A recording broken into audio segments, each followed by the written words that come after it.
بسم الله الرحمن الرحيم. السلام عليكم ورحمة الله وبركاته. كتب في قلوبهم الإيمان. آم، ده جزء من آية في سورة المجادلة. هي الآية أصلا بتتكلم على واحد من الصحابة.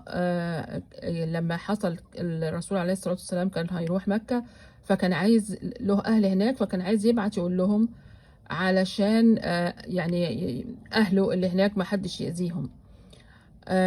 فهنا ربنا نزل القرآن وقال فيه إنه الناس اللي ربنا بيحبهم هم اللي بيبعدوا عن الكفار مهما كانوا أهلهم أو حاجة زي كده، لأن دول هم الناس دول اللي بيبعدوا عن الكفار وحاجات زي كده، دول اللي ربنا كتب في قلوبهم الإيمان.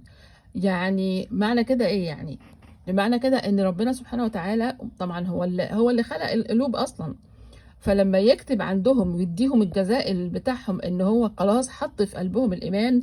طب تصدق بايه ان ربنا بعد ما بيحط في قلوبهم الايمان هيشيله؟ لا، مش هيشيله بقى خلاص. يعني دول ناس مضمون لهم الجنة.